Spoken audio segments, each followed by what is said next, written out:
Welcome to All Sandwire. Today, we're talking about Mahathir's accusation of treason against Prime Minister Anwar Ibrahim. And we really have to just cut straight to the chase on this one. The gravity of the situation is just immense. It is, absolutely. This isn't just your standard political back and forth, is it? The usual rhetoric to score some points. This feels very different. It's on another level entirely. I mean, we are talking about Tun Mahathir Mohamad, a former prime minister, a huge figure in our history, accusing the sitting prime minister, Dato Seri Anwar Ibrahim, of high treason. High treason. It's the most serious charge you could possibly level against anyone, let alone the head of government. It's genuinely unprecedented. You have to think about the history between these two men. Their rivalry goes back decades.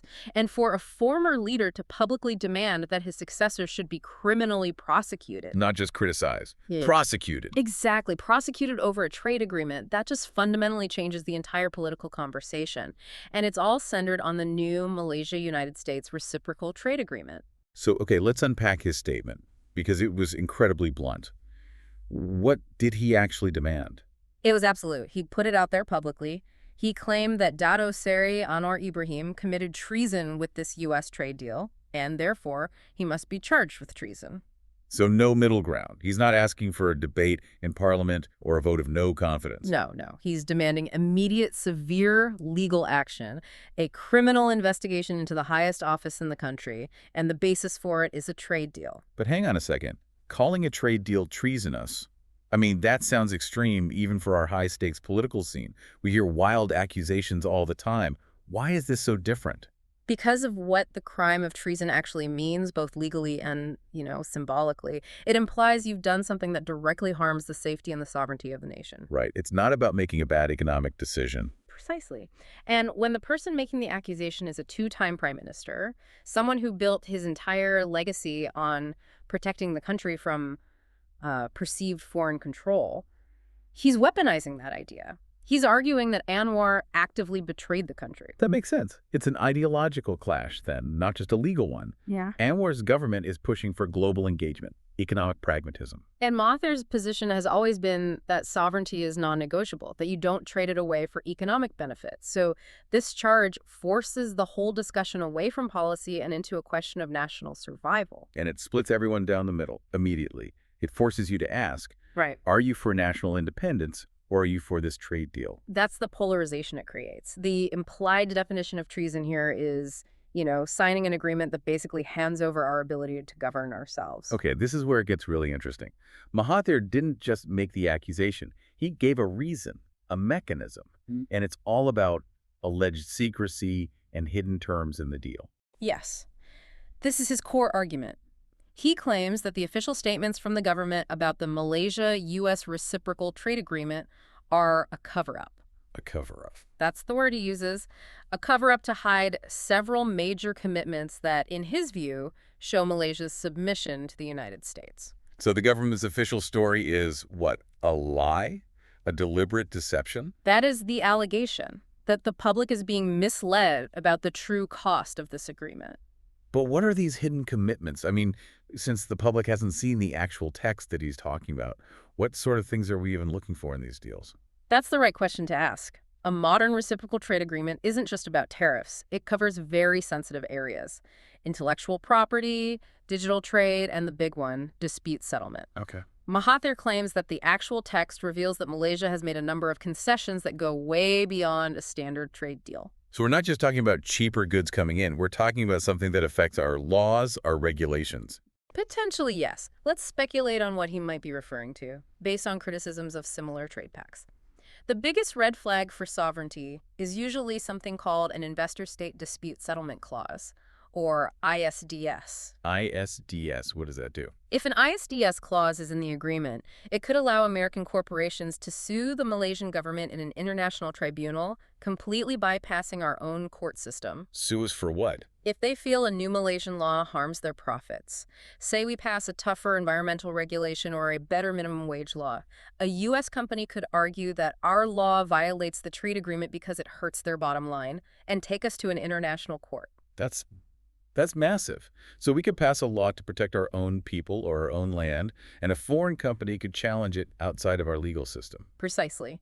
That is one mechanism of control he's likely pointing to. The other big one is what you could call a loss of regulatory autonomy. What do you mean by that? Well, Mahathir says these concessions substantially put Malaysia under U.S. control. This could mean we've agreed to align our standards for medicine, for data privacy, for technology with American standards. So we'd essentially have to follow their rules in our own country. In certain key economic sectors, yes. And in his view, that's a transfer of effective control to a foreign power. So if you follow his logic to its conclusion, by agreeing to these binding clauses, these ISDS and regulatory rules, we haven't just signed a trade deal. You've signed away your independence. That's the leap he's making. That's how it goes from being a bad deal to an act of treason. It's a fundamental breach of national trust. That's his ultimate conclusion. It's an ideological argument that this act warrants criminal action, not just political debate. It's the highest form of condemnation he could possibly make. Which brings us to the political stakes. This is just a monumental confrontation, isn't it? Two of the biggest figures in our political history. And they're not fighting over the budget. They're fighting over the very idea of what Malaysia is. The stakes couldn't be higher for the current government. You simply cannot ignore an accusation of treason. It forces you to respond in a way that goes far beyond defending a policy. Because it attacks the Prime Minister's credibility, his moral authority. Yes, on the most fundamental issue, protecting the national interest. The accusation is strategically designed to tap into those very old, very deep public fears about foreign interference. And think about the pressure this puts on the government right now. Mahathir's voice still carries a lot of weight. He ran the country's foreign policy for decades. Can the government just brush this off as, political games? I don't think so. They have to address the substance of the claims. The public has now been told that this agreement might contain hidden dangers. The only way to fight a narrative about a cover-up is with transparency. So they have to release the text. They face enormous pressure to do so. They need to show everyone exactly what's in the agreement and prove that the concessions are normal, that they're beneficial, and that we haven't signed away our sovereignty. If they don't provide that clarity, then Mahathir's story that the country's being sold out starts to sound more and more plausible. It gains momentum very, very quickly. So you, the public, are being asked to weigh this balance.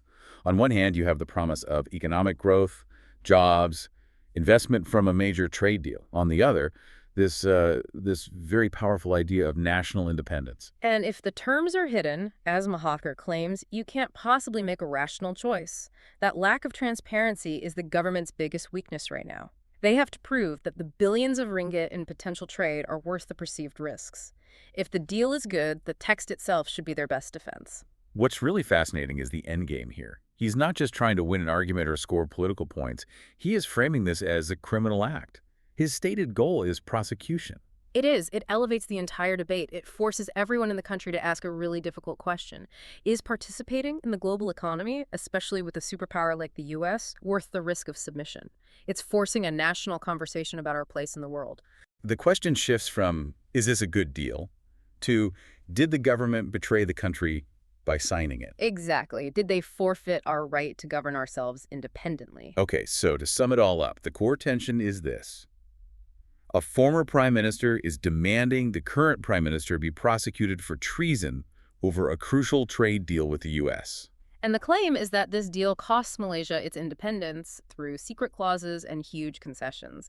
It's a direct challenge from Tun Mahathir to Dato Seri Anwar Ibrahim's legitimacy. So it leaves us with a final thought to mull over. If, and it's a big if, but if this agreement really does contain the kinds of hidden concessions Mahathir is talking about, what's the ultimate price for our country's future?